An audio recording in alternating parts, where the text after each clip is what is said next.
We've got a massive video for you guys today. A massive video. Not only do we have Raheem Sterling bid rejected, but we've got Marina Garaskeva confirmed leaving the club. Bruce Buck has already left the club. Romelu Lukaku insight of what was said in the conversation yesterday and where the stature of the deal is. And finally, Chelsea are looking at a amazing right wing back apparently. 2 times player of the season in Liga. Fans want Dujon Sterling to stay? Let's get into it. Welcome to the Kavkas View, and in today's video we have got a jam-packed video. I gave you the rundown already. So Bratuki, I've got 3 things from you guys that go a massive way.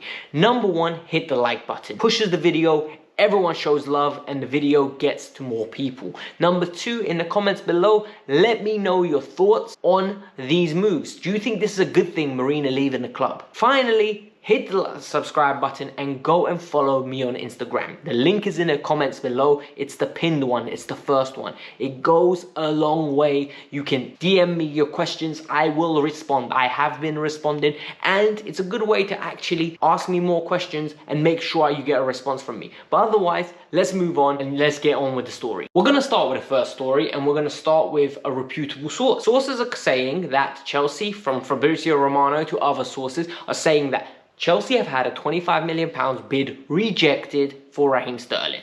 Let me explain to you what this deal is. This is a test the water deal. This is one of those where you get Manchester City to a table and you explain to them, we have interest in your player. Manchester City want somewhere between 55 to 60 million pounds. They want to recoup 100 million through the sales of Gabi Jesus and Raheem Sterling. Raheem Sterling costs more than 25 million pounds. I'm telling you now.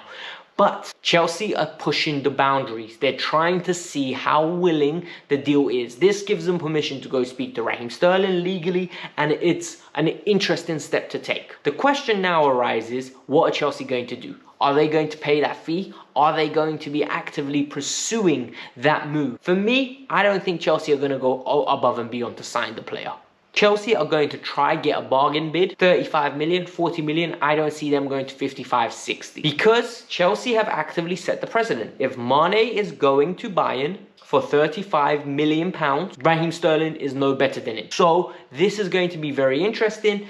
Keep an eye on this one. This one will run. A lot of you have been saying, you know what, why are we not doing business? Why are we not doing business? And I've been saying we need to be a little bit patient. It is frustrating. We're consistently being linked with a whole host of different players, right? Whether it's Raheem Sterling, Gabi Jesus, Lukaku, Lewandowski. We are absolutely just bombarded in newspapers, whether it's departures or incomings. Always players, nothing's happening. Well, something has been happening. And I knew there was something bigger. And in this case, it was a restructure behind closed doors. So Bruce Buck has left the club. Bruce Buck was the chairman of Chelsea Football Club, and now he has stepped down, and the individual that is going to be in charge of Chelsea Football Club is Todd Bowley. Whether I know what this means, I don't. I don't know what this means for the future of Chelsea Football Club. We know Bruce Buck was in charge, and you know what? We had a successful tenure under him. Now it's time to move on. But the big thing is Marina Garaskeva is leaving. Marina Garaskeva is going to be moving on from Chelsea Football Club, and it is likely to be after the transfer window. Part of the reason they're going to lean on her for her experience, and this is an impact on the club, guys. It might not directly impact now, but it will impact future windows, it will impact future signings, and more importantly, future approach to the team. Bowley is reported to be involved in all negotiations this year, as he wants to have a stern say on whether these deals are going to happen. For me, I think this is great. It's a lot easier for him to sign off a deal at a discount than it is going to be for Marina, because she works for him. It's his money that he will be losing, not the other way around. One thing I am going to say about Marina Garaskeva is a lot of you are going to be very happy that she's leaving, but the reality is, the truth of the matter is, we had to develop, right? We had to just evolve with the times. We have got like 3 to 4 people apparently on our analytics team, and Bowley in his Los Angeles Dodgers team has got up to 30. Hopefully we can grow from that element and become more modern. But Marina was good for the club. She really was. She grew the brand. She had a great sales. She negotiated deals to buy players for cheaper. Even when she made a mistake, she actually recouped it. And the club was successful under her. So please don't disrespect her. be respectful, and let's move on to the next story. A quick Romelu Lukaku update. Look, we all know Rob's been doing the dirty on us for a while now. He's been trying to leave the club actively and rigorously pushing for a move out. But Chelsea had a meeting with Inter Milan, and this meeting was very proactive. It was very productive as well. Chelsea actively just put in a meeting on Zoom, apparently, with Inter Milan and said, look, let's just deal with this in a proactive manner. Neither one of our transfer windows need to be hiccuped under these deals. So now this is where it's going to become very interesting. So what do we take away from it? Inter do not want to cover all of his wages, but Chelsea said, as long as you do that, we will lower how much you pay us in the loan fee. So the loan fee, like Grimes said, a lot of you don't want to believe ES Grimes, and when I bring her, you give me this nod. But she said it will be 15 million all inclusive. And guess what? It's 10 million plus add-ons. What does that add up to? Close to 15 million. So people, I think she knows what she's talking about. This is coming from Ben Jacobs, and Ben Jacobs is a very good source. I really trust him. He gives a lot of detail, and I love when he actually writes it because he goes on a rant. He almost goes tweet, tweet, tweet, tweet, tweet. So this is very interesting. Then the conversation about Skriniar, Bastoni, and Martinez is a non-starter. Chelsea are interested in Milan Skriniar, and they are going to pursue it apparently alongside Spurs and PSG, but this will not involve the Romelu Lukaku deal. Inter Milan want to sell him outright. They want to get the accounting right. So this is going to be very interesting. Don't be surprised if this deal is done before the 30th of June. This is going to be a quick runner, and this is going to be super interesting.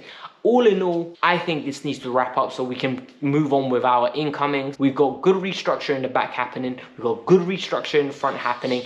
Now it's time to go and add some players and contribute to next season's success, hopefully. But at this moment in time, there's nothing else to report. Alright, so Chelsea have been linked with an individual called Jonathan Klaus, and he made me realize I don't watch as much international football as I think I should.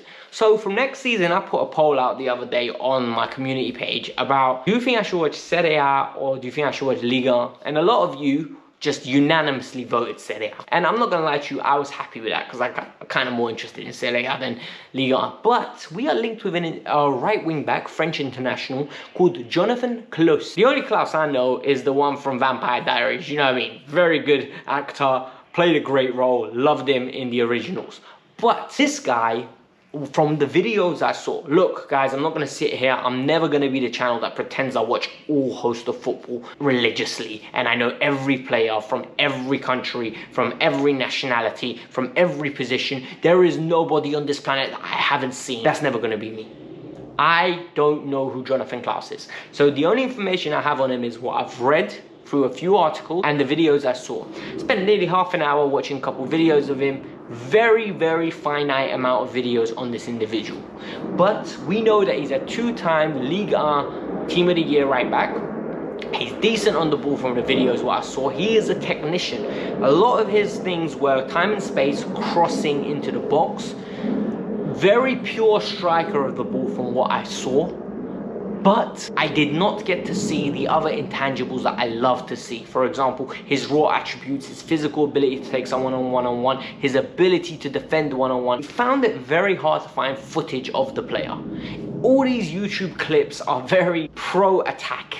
And it's going to be very difficult for me to make an overall judging on the player. But it's 8.5 million. But the question here arises now, is this 8.5 million well spent?